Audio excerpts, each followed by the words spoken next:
Welcome to frickin' pod. Welcome back in, everybody. Another edition of the Chris Mathis podcast. Again, Chris Mathis, Spencer Mathis once more talking about some NFL football, the latest from training camp. We'll actually talk about my latest experience at training camp over the weekend. I think it was cool. Some people were embarrassed for me that I dropped a pass from an NFL quarterback by the name of Blaine Gabbert, second string quarterback for the Buccaneers. I guess we should hop right into that right quick. And then we'll move on into the big stories regarding Josh Jacobs, running back for the Raiders, Kareem Hunt, the latest on him and his situation in Cleveland. Matthew Stafford, he's not looking so hot. Obviously, he's got something going on in his elbow. We'll get into that here in just a few moments. But first and foremost, on Saturday, I went to Buccaneer training camp, and a whole bunch of fans, as you guys can see on the screen, if you're on YouTube or Spotify, I'm sitting down in the grass where they separate the media from the stands. That way you can't go on the field. Sitting down, I'm trying to be courteous of the people that paid for their ticket. So I'm sitting down and watching football. I posted a video of Julio Jones making his way back to the huddle. And as soon as next thing you know, I look up and I see a football coming my way. And I'm like, is that really happening right now? Kind of a surreal moment. Is a football about to hit me in my hands or hit me in the head? I don't know. So two guys to my left, they work for Sports Illustrated. They looked like they wanted to get up and try to make a play on the ball. And I was more than willing to let them do so. I didn't want to go for it, embarrass myself. I'm also a guy that's going to wait patiently. So if it's coming my way and it's real close, I'm going to try to catch it, but I'm not going out of my way to make the catch. So while the ball's in the air, it's making its way towards me. I'm thinking, man, is that Tom Brady's ball? Is that Tom Brady's ball? And I'm thinking that because I was tweeting. I didn't see who threw the ball. I just see the Bucs quarterbacks wearing the iconic creamsicle uniforms. And the guys to my left say, no, that's Blaine Gabbert's. And as soon as they say that, the ball is 2 feet in front of my face. It never once tailed off. It never once lost velocity. It stayed at the same speed. And there was this rope. And in this photo I included, you can see my view to the right of my selfie right there. That's the view right after the ball hit me in the hands and I dropped it. But there's a little rope right there keeping me off the field and preventing the players from coming where the media are. And so I'm thinking, okay, the trajectory of this ball is either going to hit underneath the rope, one hop in my hands, I'm catching that all day, or it's going to hit the rope. Instead, it goes over the rope, hits me right in the numbers, right in between the numbers and the chest. I had 2 hands on it, man. The ball hits the turf, and the crowd went nuts. I thought, okay, that's pretty cool. So, I embraced it that I dropped the ball. Instead of just watching the ball roll in the grass and me sulk because I dropped the ball from an NFL quarterback, I pick the ball back, pick it back up, throw it over to the ball boy. He grabs it, and I'm like, okay, that was cool. So then I think, okay, I'm in media now. Let me post a quick photo to Twitter. That's how we ended up with this selfie here and this view. But come to find out, Blaine Gabbert absolutely missed his target on an out route. I didn't see a wide receiver in the area. I would like to go back and find a way to see that highlighted play, but the ball hit me right in between the numbers. I dropped it, man. And it was a huge hit on Twitter because it was funny. Blaine Gabbert, second string quarterback behind Tom Brady, missed his target. And of course, I dropped the ball. But all in all, I think if Spencer Mathis was out there, he would have caught that ball. I think if I would have caught the ball, it wouldn't have been as cool of a story. I don't think I would have tweeted it out, to be honest with you. I think I would have just left it. So personally, I think it was better I dropped the ball. No, I don't think Blaine Gabbert makes mistakes, and I think that he was with his receiving core over there. That's why he didn't see any receivers. He's like, hey, I bet you $50 I could throw this football to this skinny white boy over there, and he's not going to fucking catch it. And he throws a perfect dot right into your chest, and you couldn't get it. Yeah. I think Blaine Gabbert got $50 from it. Maybe so. I looked over his way, and before you know it, they already went back to the huddle, and it was on to Kyle Trask after that. But all in all, a very cool experience. NFL quarterback threw me a ball unintentionally or intentionally. Who knows? I might have been the target, according to Pewter Report. Pewter Report doesn't lie. Everyone knows that Blaine Gabbert has never accidentally thrown an incomplete pass in his entire career. This guy is always on the money. He's probably the best Jaguars quarterback that we've ever seen in history. I mean, this guy was a first-round pick with Cam Newton in 2011, and he absolutely lit up the league for about 6 months and then was taken away from the Jaguars. Now he's a career journeyman, but he's he's the best backup quarterback in the league, and he doesn't make mistakes, Chris. Real talk, though, for him to be a backup, obviously not named Tom Brady. I was hoping it was a Tom Brady ball. That was a beautiful ball, and the spiral was so tight. I've never had an opportunity to catch a ball like that, and I've thrown a football around with a quarterback that was very good in high school, went off to Army West Point. Cole Wright, he's got a great arm. Joe Mancuso plays Canadian football. He throws phenomenal. He might eventually play in the NFL someday. I've never once had a football thrown at me with such a tight spiral. And maybe that's what threw me off. Also, low-key, hands were super sweaty. It was 96 degrees. And it's not like I was playing catch, so I didn't keep my hands dried off. Yeah. It just, boom. And I don't know. I don't know if I want to give the rope the excuse as to why I dropped it, or if it was simply my slippery hands, or I just suck. Yeah, just a summation of excuses. I would just use everyone in the book if I dropped that pass from the greatest quarterback of all time. I'll definitely wear that one. I think, as Mom said on Twitter, I think I'll just I'll save my first and only catch from an NFL quarterback for Tom Brady when he decides to throw it my way. Football officially got underway last weekend. We had the NFL Hall of Fame game as the Las Vegas Raiders took on the Jacksonville Jaguars. And one thing that stood out to most football fans, of course, analysts as well, is the fact that star running back of the Raiders, Josh Jacobs, not only played a few snaps on offense, he played the first 2 offensive drives for the Raiders. He ran the ball 5 times for 40 yards. And some question if there was much to that, because who throws out a starter not only to play 1 drive, but 2 drives, and also carry the ball 5 times in a preseason game, in a Hall of Fame game, like Josh McDaniels, head coach of the Raiders, did. I don't know if this is a big concern if you're a Raiders fan. This guy was a former first overall draft pick in 2019. He was picked 24. He suffered some injuries over the last year and a half. When he's been on the field, he's been pretty good. I don't want to say he's been top 25 pick good, but he's been pretty good. And a lot of people question Josh McDaniels and his reasoning. And McDaniels said that he always thinks it's good for running backs to carry the ball in the preseason. There are a lot of things that happen when you're getting tackled and hit that you can't stimulate in practice. And I think that our guys had the ball tonight or last week, and he thinks that all of the guys either caught it or were handled and had a great opportunity to make a play and be hit, an actual gameplay experience. Is this a big deal or no deal at all?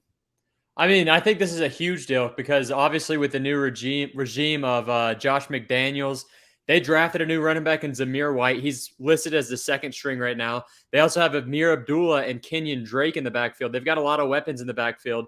And this is a guy that the Raiders' new regime declined the 5th-year option on. So I think they may be touting him out there to see if a team maybe wants to trade for him. He had 40 yards on however many attempts. He looked good, but he was going against players that are not even going to make the team. Anyone starting a Hall of Fame game is most likely not going to make the team unless you're in the trenches.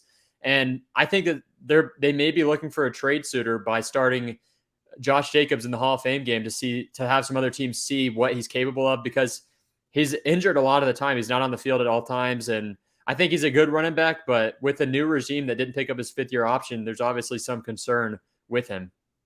Do you think that was more of a test to see what they had in Josh Jacobs and how bad he wanted to play? Because you take a starter, you throw him out there in a preseason game when the rest of the A squad is not playing. It's all B team members. Here he is. Do you think they were trying to see if he has true heart or passion or dedication to the team? Or what do you think was their main focal point in putting him out there? I think they already know what they have with Josh Jacobs, a guy that's going to average 5 yards a carry when he's healthy, but he's not healthy all the time. And I think they were really showing him off for other teams to maybe make a trade for. I think they could use another receiver. They could use whatever. They could use another cornerback. Their defense isn't very good.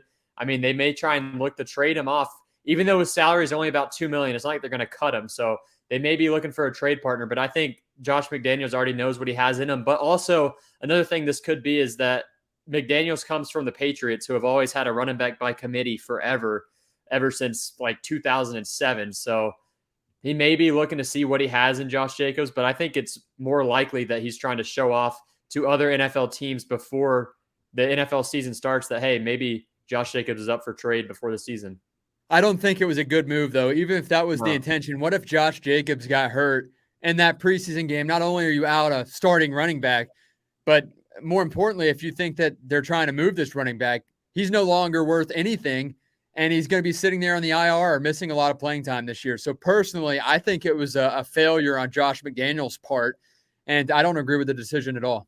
Yeah, you usually don't see any starters at any position in a Hall of Fame game, and to tout him out there in the first couple of drives was a bit odd. I mean, if it was preseason week 1, this wouldn't be a big deal, but the Hall of Fame game is the precursor to the preseason, and these games matter even less than the preseason already does. And you've already seen the NFL delete the 4th preseason game. I think the Hall of Fame game may go away eventually, but to start your starting running back, number 1 in the depth chart in the Hall of Fame game, is not good news for Josh Jacobs. Yeah, if I'm a Raiders fan, I'm thinking, okay, they're not real sure what they've got in Josh Jacobs. Also, if you play fantasy football, this is a guy you steer clear from unless you find him really late in the draft and you think that he has potential to exceed his expectations, because obviously the Raiders are questioning what Josh Jacobs, heading into his 4th season in the NFL, is capable of doing. Yeah, and the Raiders, I mean, before they switched from the John Gruden regime for different reasons, have sucked at drafting. I mean, Josh Jacobs was a first-round pick the same year that Clyde Farrell from FSU was a first-round pick. Farrell's not even in the NFL anymore. Josh Jacobs is the last running back to be drafted in the first round that high. So the Raiders have not done a good job drafting as of recent. They did a pretty good job this year with the new Josh McDaniels regime or whatever. But I mean, this has been a bad thing for the Raiders for a couple of years now. And with the new head coach coming in, new GM, new whatever, they may be looking to get rid of the old guys that have been there to try and change the culture of the locker room besides Derek Carr. Yeah, they also added Amir Abdullah, former running back out of Nebraska, played for the Detroit Lions. I don't know if he made another pit stop before he made it to the Raiders, but he's also in that running back room as well. So I think it is going to be a committee backfield, as we've seen in years past with the New England Patriots. Another running back story, Kareem Hunt, 27-year-old running back of the Cleveland Browns, wants a contract extension, or he did. The Browns did not make a move on him. And he supposedly wants out of Cleveland. He's playing on a contract that was a 2-year extension. He's in his final year of that 2-year extension that he signed in 2020. It pays him $1.35 million in base salary and $6.25 million in yearly cash.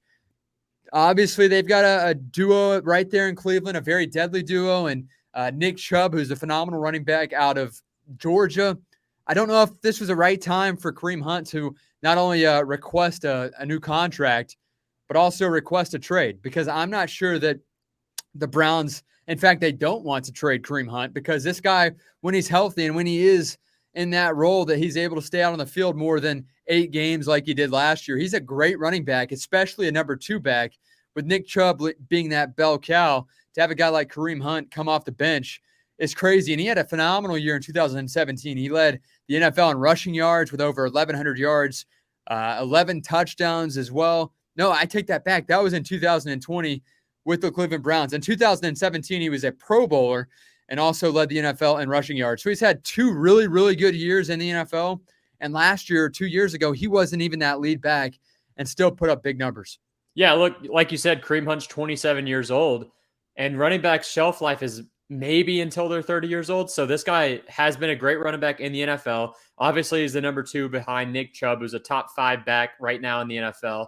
But Kareem Hunt wants to be broken off at the age of 27. He's shown that he could be a starting running back. He is a starting caliber running back. He's a very good running back. Some teams are definitely going to be interested in this guy.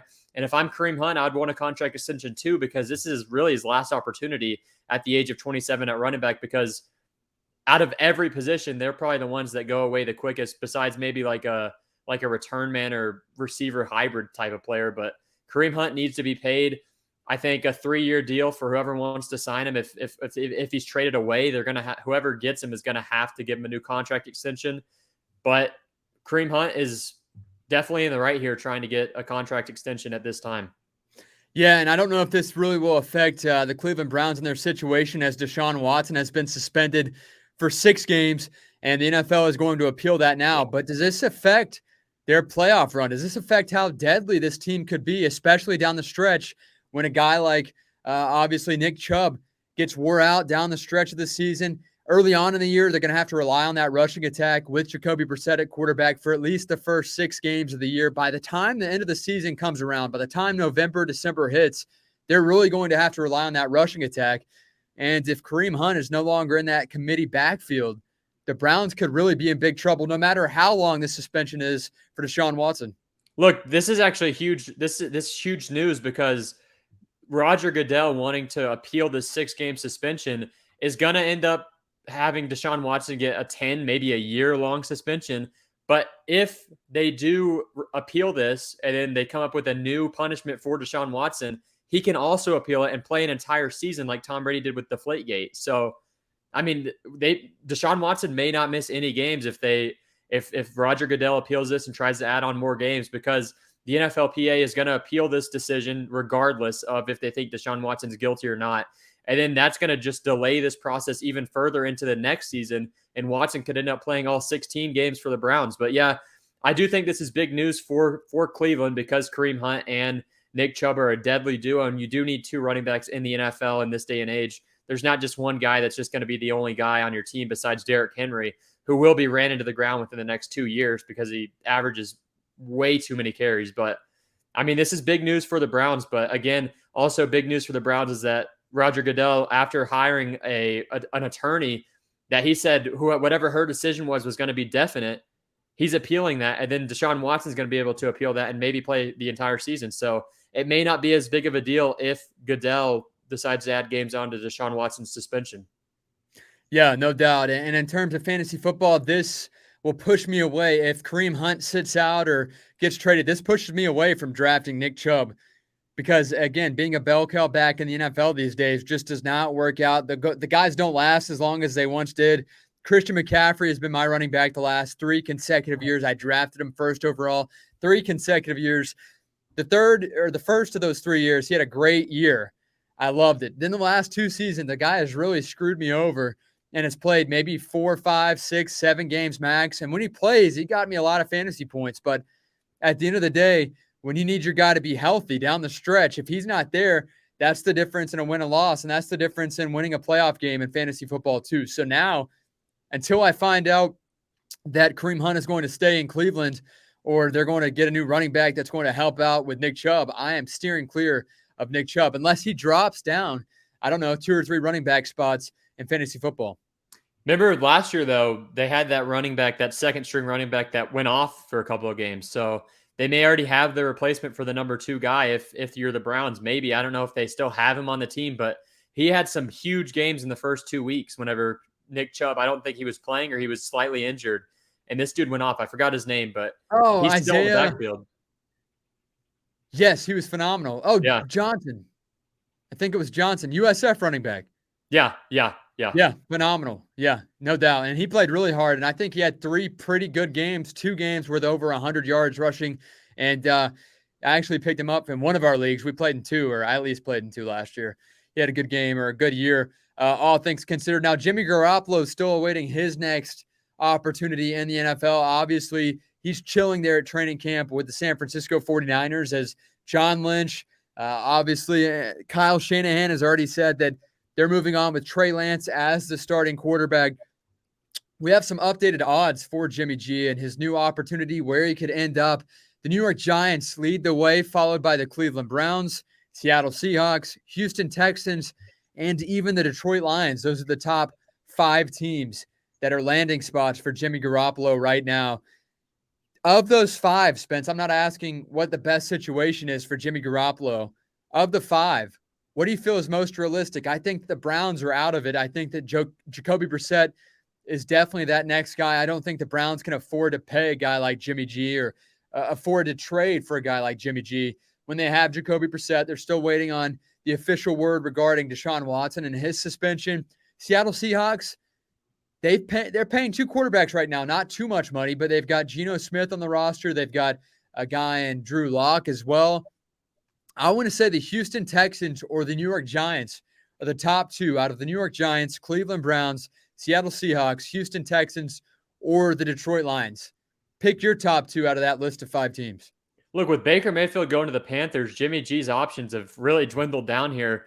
The Giants are the one that I think would take the jump for Jimmy G, but I don't think they're a team set up to win in the first place, so that would just be a complete waste of money for them. They should wait till next year if they don't think Danny Dimes is the guy, but the Giants aren't even close to being in the playoffs. The Cleveland Browns, I don't think they're going to go after him, like you said. The Seahawks, no way they're going to be paying 3 quarterbacks after they just got Drew Lock. And the 49ers are not going to be willing to trade Jimmy G to an NFC West opponent. The Houston Texans have Dougie Mills. I think he's the guy. Davis Mills is the quarterback for Lovie Smith. And then the Detroit Lions have Jared Goff's contract on their payroll right now. And whoever trades for Jimmy G is not going to be able to dump off the current quarterback's contract onto the 49ers because all of these teams have quarterbacks that are getting paid besides the Houston Texans. So I'm not really sure. This list doesn't look very good for Jimmy G, but I think he's a guy that's going to be – he's going to have to get traded before the season starts because it seems like the relationship between him and Shanahan is gone, and you don't want him just sitting around in your locker room. But that may be the thing. I think maybe a team's going to have a quarterback go down because these 5 options for Jimmy G, none of them make sense for me. Yeah, I would agree. And I think that he could be a locker room cancer. Hopefully he handles it more professionally than that because eventually word will get out that he could be if he is a locker room cancer, that, he's causing problems in the locker room. And that's not going to be good for his reputation because other teams, other coaches, no matter how much they want this guy, are going to say, hey, if things don't go the way that Jimmy G or that we hope they do, we don't want that in our locker room because that's just a distraction and that's going to cause problems within. And then you got to restart again. Then you've already traded somebody for Jimmy Garoppolo. You're already paying Jimmy Garoppolo. So I think that Jimmy G will handle this professionally. I just don't know if any of those 5 teams are true landing spots for Jimmy G in their current quarterback situations. Daniel Jones is in a prove-it year right now with the New York Giants. And I don't think that bringing a guy like Jimmy Garoppolo is really going to help out Danny Dimes in New York because he's not great enough as it is. And to have a guy like Jimmy G behind you, pushing you, I don't think that Danny Dimes could handle that motivation, if you will, that pressure from having a pretty good quarterback in the same locker room and the same quarterback room as the one that he's in. Yeah, I mean, Jimmy G, I don't know. I don't like any of these options for him, but he's always been touted by Richard Sherman as a great locker room guy, a great leader, and that's really what's kept him on the 49ers for so long with a creative mind like Kyle Shanahan, who could have always used a quarterback that can scramble. But honestly, I think that the 49ers may just have to be stuck with Jimmy G until a quarterback goes down, which is going to happen. And a playoff team, if the quarterback goes down on a playoff team, would be willing to go for Jimmy Garoppolo because he's a proven winner. He may not be the most dazzling quarterback in the NFL, but he is a proven winning quarterback, and he's obviously a good leader. I mean, the 49ers have been good basically every year that he's played. He does have injury concerns pretty often. He's got injury concerns right now, and he's got a big contract that teams like the Giants and like the Houston Texans aren't going to want to take on because those 2 teams aren't ready to win, not even close. Neither are the Lions. So I don't know. I think Jimmy G's just going to have to ride it out in that 49ers locker room until a quarterback goes down, one of the big ones. One of the stories that you wanted to touch up on today was Matt Stafford, quarterback of the Rams, and he's got a pretty serious injury going on right now, an elbow situation that's affected his ability in training camp, his ability to throw the ball in practice as well, because obviously this guy is their star quarterback. This is the guy that took them deep into the playoffs last year, and he has to stay healthy. He has an issue right now, and you said it's different from tennis elbow, correct? Yeah. He's got an issue with his elbow. I forget the terminology of it, but he's got an issue in terms of both sides of his elbow being messed up on his throwing arm, too. This is a huge concern for anybody, especially Sean McVay and the Rams. Yeah, look, he's got something called thrower's elbow, which affects the inside part of your elbow and the outside part of your elbow. And this is a guy that throws from weird angles. He's really the one that started the sidearm pass with the no look. And Patrick Mahomes basically got all the credit for it. But this guy's been throwing from different angles his entire career. He throws the ball super hard. He's probably one of the hardest throwers in the NFL currently. And I think that that's really boiling down, and that's coming out at whatever age he is right now. He's probably 35 at the moment. So he's got about 3 more years left if his arm can hold up. But as a starting quarterback, he's going to have to be throwing the ball a lot for the Rams. And with that elbow being a big issue in training camp right now, I think that's just going to continue throughout the entire season. And McVay said that. He said that they're going to have to manage this throughout the next season. And it's huge news for the Rams, who just won the Super Bowl, of course, because last season, if you go back in the regular season, Stafford was not great.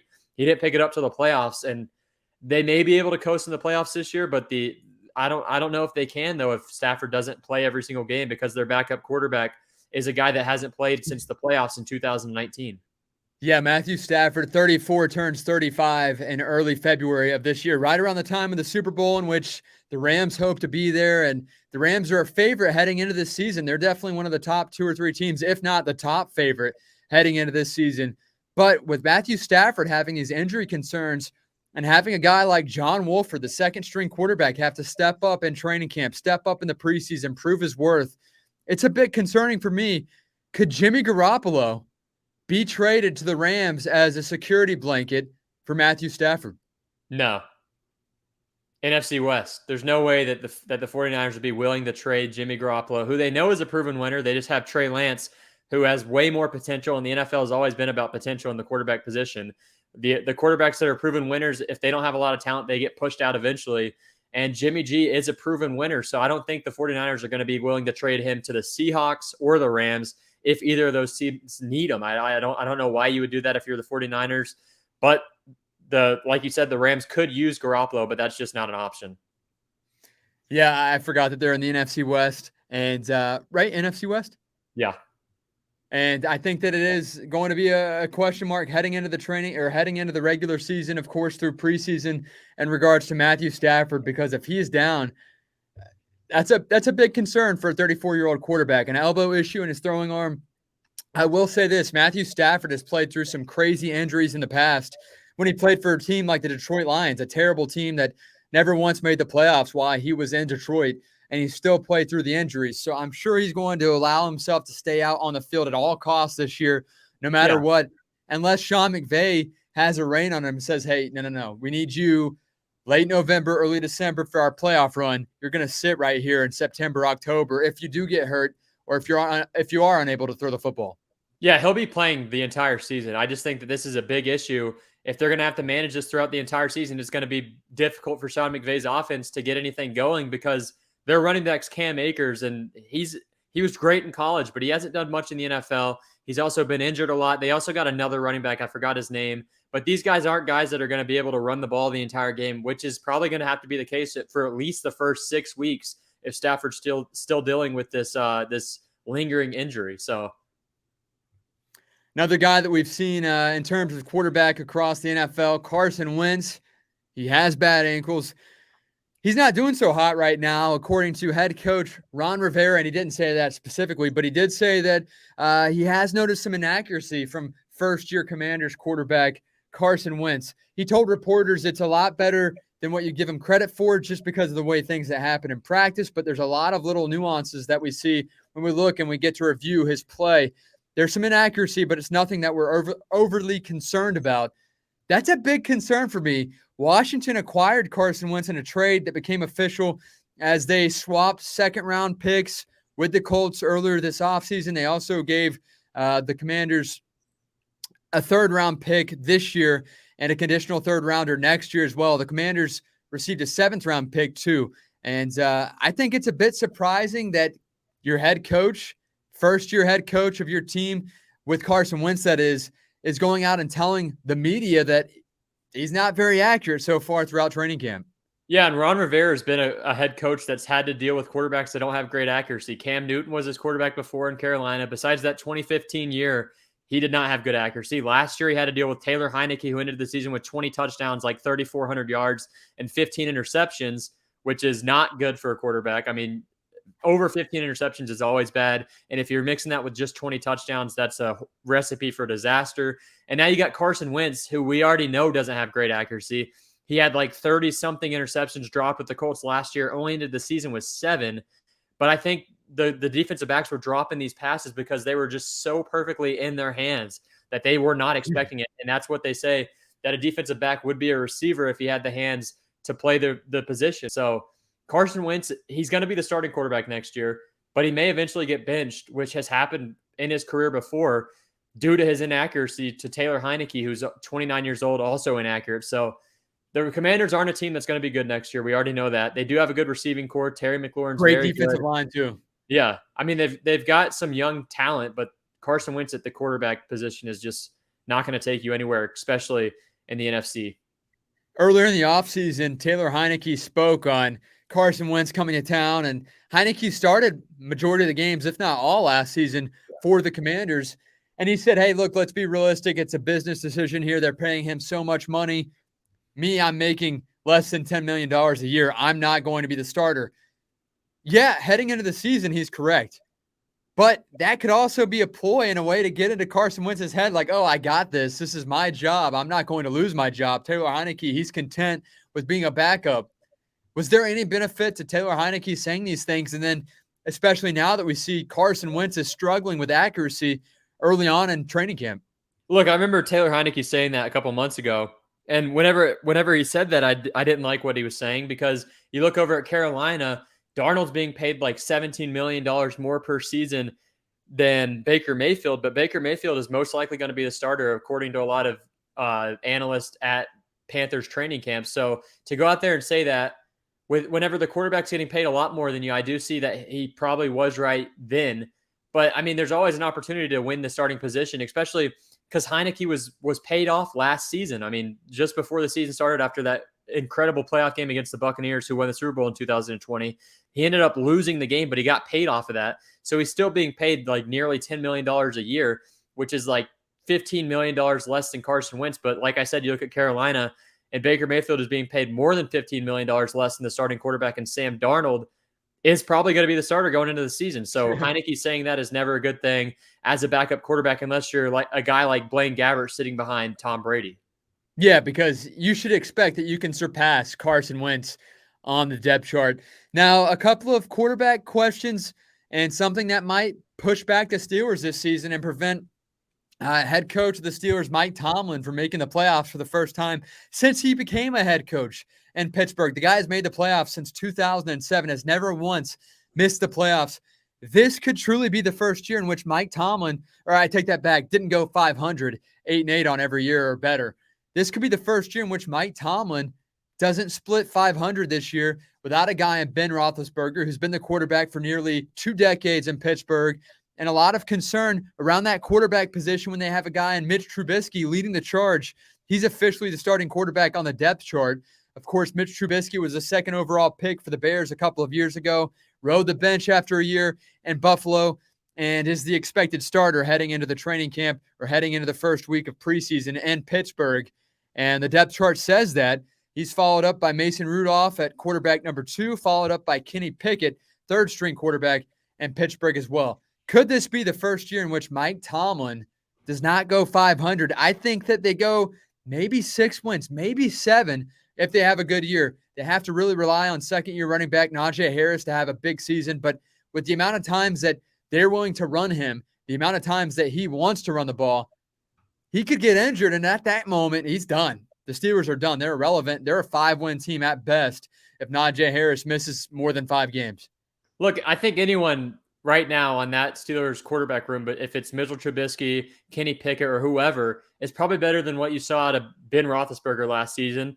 But I mean, if these guys don't play up to what they can, which I think Trubisky can be decent, I don't think he's the worst, but out of training camp, he's apparently doing absolutely awful. But this may be like the most wasted receiving core I have ever seen. I mean, they have Chase Claypool, Deontay Johnson. They've got George Pickens out of Georgia, who was a second-round pick, and they got Anthony Miller that used to play for the Bears, and he was good. He just never had a quarterback in Chicago either. So they've also got Pat Freiermuth. I mean, they've got a lot of talent on that receiving core, but I don't know. I think they may waste it, but I could definitely see the Steelers being a team that could make the playoffs just based off of the fact that they've got a lot of talent on the offensive and defensive side of the ball. They've got one of the best head coaches in the NFL. Top 3, easy. Yeah. So this team should make the playoffs as long as these quarterbacks can be somewhat accurate, because that receiving core is insane. Pat Freiermuth at tight end, Najee Harris at running back's very good. Their offensive line is an issue. Their defensive line's great. Their linebacking core is not. They've got a decent secondary, but Minkah Fitzpatrick up top. So I think they're going to go over 500 again. And they're in the same division as the Cleveland Browns that have a quarterback situation. Jacoby Brissett's there as well. And then the Bengals, they're going to be good, of course. Yeah. I don't think the Bengals are anywhere near as good as they were last season. They literally had any and everything that could have gone their way happen. Yeah, a couple of insane kicks by the rookie kick. I mean, sorry, the Steelers at best are going to be a wild card team though in the AFC, because just based off the AFC West alone, their own division, the AFC North, like you said, the Cleveland Browns to compete with. I mean, that division by itself is great, especially with the Ravens. Those are always rivalry games. So I think you see, if Deshaun Watson plays 16 games, you see Cleveland. You see the Ravens, of course, as long as Lamar Jackson can stay healthy. You've got the Titans, who are always, it doesn't matter who they have at quarterback. Mike Vrabel's a great head coach, and they are a dirty team. I mean, they run the ball basically every first and second down. So it's going to be tough to make the playoffs for the Steelers. They're just going to have some accurate play. But that AFC, now that, I mean, if you look at it, it's absolutely insane. And I think that the Super Bowl champion is most likely going to be out of the AFC. Yeah, I would agree with you on that. I think there's a couple of teams in the NFC, of course, that are really good, but there's far few in between in comparison to the AFC. The AFC has 6, 7, 8 teams that I think could be legitimate contenders. When I look at the NFC, I see 4 to 5 that are legitimate contenders at most, maybe even just 3. But it's going to be fun to see this all unfold. And of course, with first week of preseason officially underway this upcoming weekend, we're going to have to delve into our predictions. I think we need to do a podcast either this weekend or the following, or just before the official start of the NFL season in terms of week 1, to talk about our standings, our preseason predictions, our Super Bowl matchup, everything, all things considered, right here on the Chris Mathis podcast. Yeah, whenever the NFL season starts, like after the preseason, I don't think we should do that before the actual NFL regular season starts, but I think 2 a week should be the norm during that time, because we can make predictions on Wednesday or whatever, and then recap the game Sunday night or Monday and just post it, and you guys can listen to it after that. But yeah, whenever the NFL season kicks into gear, this podcast is going to go full. No doubt about it. Again, follow us on Twitter, Instagram, TikTok, YouTube at @CCM_pod. Check the links down below for all of our TikToks, our Instagram, every link that you could possibly want and or need. It is listed down below. That does it for the Chris Mathis podcast. As for Spencer, I'm Chris. Catch you guys next week.